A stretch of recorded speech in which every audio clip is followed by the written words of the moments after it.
Bloomberg Audio Studios. Podcasts, radio, news. This is a breaking news update from Bloomberg. Instant reaction and analysis from our 3,000 journalists and analysts around the world. Tesla earnings. The company posted third quarter profit that fell short of Wall Street's expectations despite record EV sales. It's a sign of the pressure that automakers are facing from shifting federal policies and rising costs. I want to bring in Ed Ludlow. He's the co-host of Bloomberg Tech on Bloomberg Television. He joins us from our San Francisco bureau. Really interesting number when it comes to cash flow, free cash flow, Ed. Third quarter free cash flow, $3.99 billion. The estimate was for $1.25 billion. Why? How? Funny, I just posted in the IB on the Bloomberg terminal, hey, team, free cash flow so much higher. Why? Question mark. Answer from editors and other reporters. Energy storage? Question mark. That's to say, don't know. I mean, I've read so much of the deck already. Well, I want to help us out, Ed, because Thomas Thornton over at Hedge Fund Telemetry sending an IB to me during the simulcast. He said, inventory cleared out with EV subsidies ending. That's why cash flow was strong. Yeah, was this about inventories? Remember that the number from the third quarter, which was just shy of 500,000 vehicles, was heavily influenced by the expiry of the federal tax credit on consumer EVs. In part, Tesla did additional promotional activity around that. So, elsewhere on the bottom line, if it's EPS or other metrics, they've missed on part because of those factors, right? The discounting and other promotion they did. Inventory will be a factor. We've been tracking a build up in inventory that Tesla had going into that period. But remember, they also saw an inventory build up ahead of the cheaper Model Y and Model 3 Standard coming out, with some consumers holding off because they knew that some kind of product was going to be unveiled in the month of October. But what I would say is that when we talk about the bottom line broadly, Tesla is listing a very long laundry list of impacts here, ranging from tariffs, fiscal policy, R&D costs, the mix of vehicles they sell. But this isn't severe by any means, right? This is the market selling news, basically. Well, what's interesting is both you and our Dana Hall on our live Tesla blog pointing that out. It is difficult to measure the impacts of shifting global trade and fiscal policies on the automotive and energy supply chains, our cost structure, demand for durable goods and related services. As you say, they are reminding everyone that the business, there's a lot of factors that are going to impact their business. I feel like they are managing, and maybe with some negative tone going forward.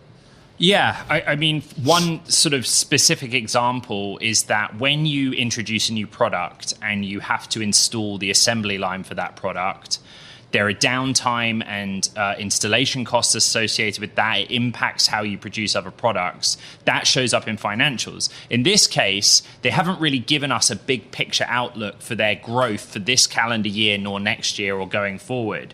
They have told us that they are doing things like ramping the standard models of the 3 and the Y, and now they've installed the assembly line for Optimus, the humanoid robot. So I'm talking about in factories in Texas, and I'm assuming elsewhere down the line, they're like, okay, we've got to find space to build an assembly line here for a humanoid robot, and that will have an impact. But the way I've summarized it in the blog is there are 2 paragraphs in the deck that are explaining to us the macro environment is changing and fiscal policy is changing, and Tesla is trying to say we're kind of in transition here. Bear with us.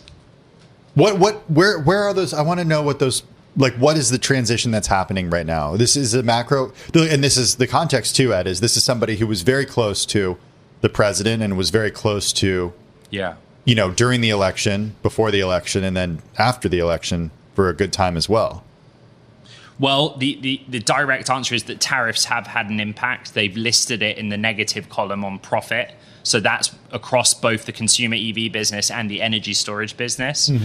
As it relates to that free cash flow question, they do say in the free cash flow section of the deck that not only did they have record deliveries in that quarter gone, energy products were more higher volume. But policy is not really supporting that right now, at least not in the United States, right? So I think for them, it's just this idea that the direction of travel we were moving towards for sustainable energy, transition from gas engine or combustion engine to EV, it's not there right now. And what they explain in those 2 paragraphs is they're trying to invest into it. A lot of R&D costs for these future products are robots and robots. Is there an appetite for that? Are they building a product that people want? I know that Steve Jobs famously was talking about building products that people didn't know that they wanted, but then ended up wanting them when they saw them. But do we need these humanoid robots? Is there a market for this? So Elon Musk and Tesla are once again behind their prior forecast. If you guys remember, the original Optimus forecast was that by the end of this year, there would be meaningful volumes of them working within Tesla facilities. And that doesn't appear to be the case yet. The way that they are pitching it is a way that the rest of the humanoid robot industry pitches it, at least, which is that we have a labor deficit in some industries, heavy industry, agriculture, and that economically at a macro level, Optimus is going to fill that void. So to answer your question, Tim, they would say that the demand is justified or evidenced by the lack of labor in certain workforces. Whether a consumer wants to go out and buy one for tens of thousands of dollars, that bit we just don't have the answer to yet. I want to bring in Ross Gerber. He's president and CEO of Gerber Kawasaki Wealth and Investment Management. Got more than $3 billion in assets under management. He joins us from Santa Monica, California. Ross, you now have about $80 million of Tesla shares, down from $100 million earlier this year. At your peak, how much Tesla stock did you own? I think we had about 1.5 times more than we have today. So that's not that much more. No, we've cut our position by 60%. So that's fairly large. Are you buying or selling today, or buying or selling right now? Neither. Tesla is a hold for us. The people who are holding the stock at our firm, our clients, very much believe in Tesla and don't want to let go of their shares at all. And then, the clients that don't want to own Tesla don't own Tesla anymore. But we're not recommending to buy Tesla, or per se, more likely recommending to sell Tesla for investors up at these prices because you're getting such a premium valuation. But in general, we've just been holding the stock because, we're kind of stuck with our position right now. What about you? Because we check in with you quarterly, and you've really changed your position on the company in recent years and recent quarters, and your position on Elon Musk too. Are you a believer in the company right now? Yes and no. I still own Tesla stock as well personally, not a lot, but I like to have some because I bought it at $1 a share or $1.50, so it's like fun to have in my portfolio still. But that said, I don't know what's going to happen with full self-driving. I just don't think it works, and I think vision-only systems don't work. And I'm very sure of this now, even though I'm not an engineer. I can explain to you how humans drive, and I don't think Elon gets how humans work. I think he gets how machines work. And so I think that Tesla's in a pickle. If they can solve full self-driving, like I could get in my car right now and push a button and it drives me home, like I can get in a Waymo right now and it'll drive me home, no problem, then I think Tesla has a reason to buy the stock, because now they've got their products working and they can grow from there. But as far as waiting for robots and cabs to pay off, it doesn't matter if full self-driving doesn't work, and full self-driving doesn't work. So nothing's going to get me excited about Tesla until it drives me home. All right, good stuff. We're talking with Ross Gerber. Ed Ludlow, I know you're reading over stuff. Come on into the conversation with Ross. Yeah, I mean, just going through the deck, the way that Tesla explains it is that they had lower FSD revenue recognition in this quarter because of the timing of previous generation releases of FSD in the same period a year ago. I'm not a Tesla shareholder, as you guys know, but I do drive a Model Y. In fact, and I use FSD every day for about 60 miles, 30 miles to work, 30 miles back. I'm not on version 14 yet.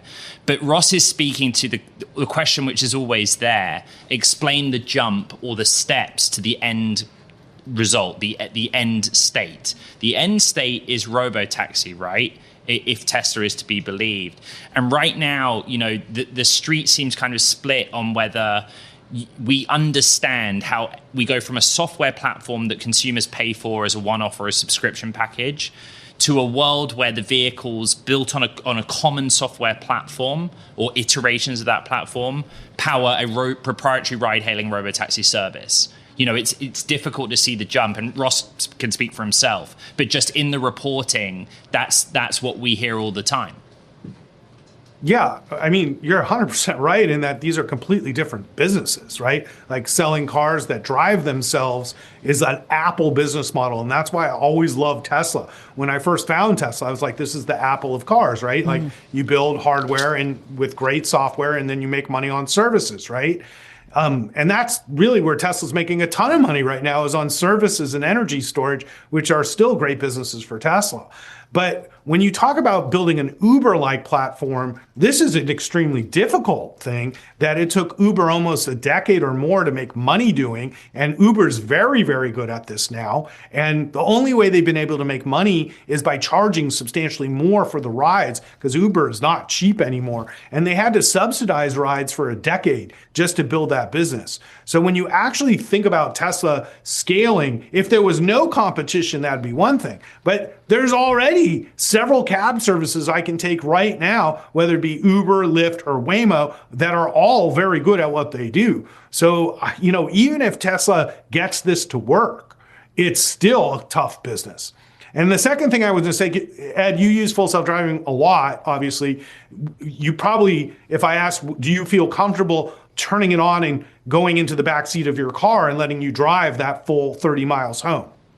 I've never done that or attempted it. And I think, I post quite a lot on X, my experiences. Like I say today, this is what happened. I would never get in the back of the car and turn it on. I also would not put my little baby boy in it either. But the way that I've tried to track it is generation by generation. How is it improved on the route that I take every day? The one area which really struggled is with the toll booths on the Golden Gate Bridge. That can be precarious, and you can see my post on that. On your point, in the AI graph of the shareholder deck, the way that Tesla explains it is that the latest version of FSD, they say, has a substantial amount of the source code in the robotaxi version. And by putting it out into the real world, it gives them valuable real world data to help them improve a future robotaxi service. I don't weigh in on that one way or the other. I'm just saying that's Tesla's explanation on the link between the two, the consumer-facing FSD and the same code base that will be used to power a future robotaxi service. Hey, Ed, Ross made the point that he doesn't believe vision-only FSD or vision-only self-driving works. Can you talk a little bit about that technology that Tesla uses versus the other companies, namely Waymo and Amazon's subsidiary as well? Yeah, so very simple. When we say vision-based system, the inputs for the vehicle are only cameras on a Tesla. The cameras capture optical data from around the vehicle and use the underlying algorithm to make an onboard decision, interpreting the world around them. The opposite academic view is that you need to paint a richer digital picture of the world using other forms of data gathered by LiDAR, radar, and in some cases, even going beyond that, like there are varying degrees of LiDAR spinning or static. The economic argument that Tesla and Elon Musk have always made is that having a vehicle that has multiple sensors on it is not scalable. There is no end result where the vehicle could be affordable for a consumer or profitable for an operator of that system to run.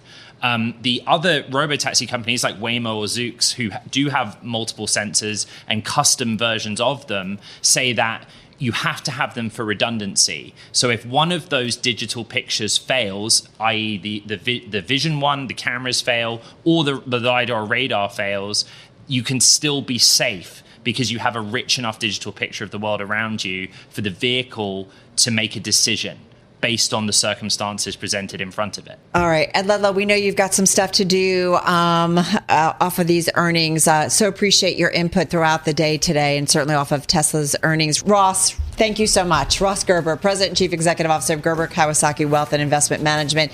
More than $3 billion in assets under management, and they own about $80 million worth of Tesla shares.